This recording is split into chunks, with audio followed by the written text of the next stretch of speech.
Alright, hey everyone, this is James of Pandora's Box. This is a message to Mr. Dormouse. I'll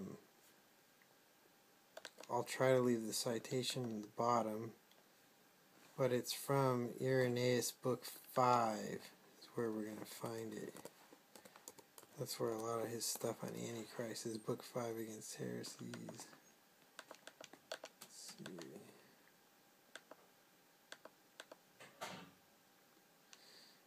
So,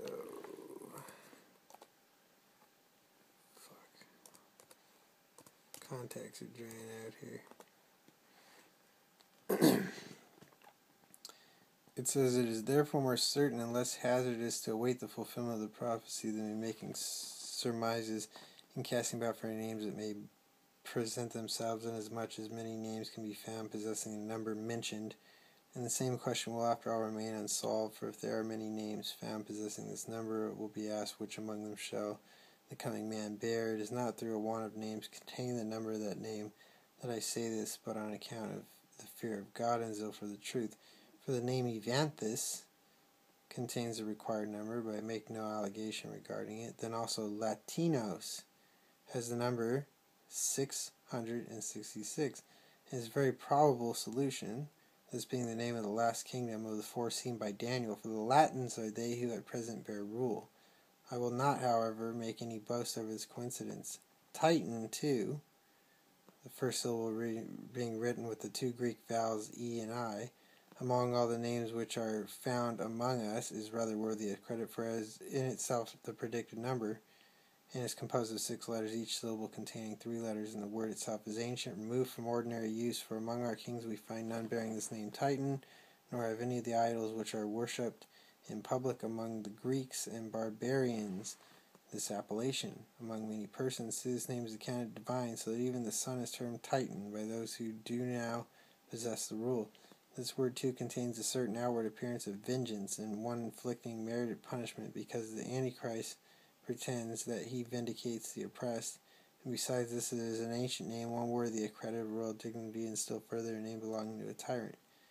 Inasmuch then as this name Titan has so much to recommend it, there is a strong degree of probability that from among the many names suggested we infer that perchance he who is to come shall be called Titan. We will not, however, incur the risk of pronouncing positively as to the name of Antichrist, for if it were necessary that his name should be distinctly revealed in this present time, it would have been announced by him who beheld the apocalyptic vision, for that was seen no very long time since, but almost in our day, towards the end of Domitian's reign."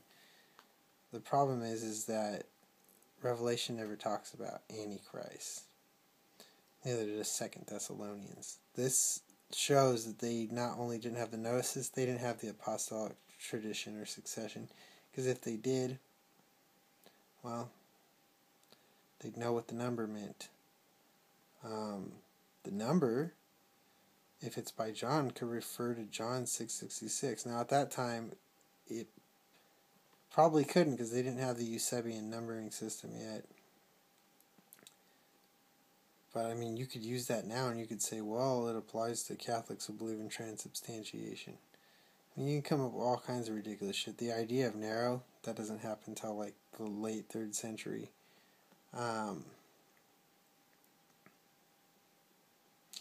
That happened when they were trying to push back the authorship of Revelation. See, none of the early church fathers believed that Revelation was written before the time of Nero. They believed it was written in the time of Domitian. Oldest church tradition proposes that. So how could it be talking about Nero? It's the stupidest idea of all time. The Nero idea is just fucking retarded. And that's only in Roman numerals. This number was in Greek originally, and when it got translated into Latin, it became 616. In the early Latin copies of Vius Latina, it's 616. So it's not about Nero. And Eusebius might translate it that way and say it is. I don't remember. But it's not about Nero. It's not about a Roman emperor. It's about the Latin system. The whole Roman system is what it's referring to. So, he would be received as Christ by the church. Well, Constantine and Theodosius are the beasts. The 4 beasts are the beasts that made laws. The 10 kings are Visigoths and all these other people like Alaric and whatever, all these barbarian kings. That's the 10 kingdoms that rise up out of Rome. It just so happens there was 10 of them that were majorly important big kingdoms that were opposed to the Latins. So it was just the idea that these barbarians would overrun Rome. That's all it was. Period. There's no mention of it being narrow in Irenaeus. That's the earliest explanation of it.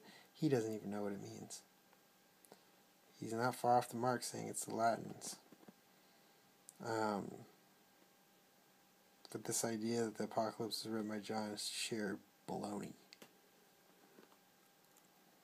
Total baloney. Peace.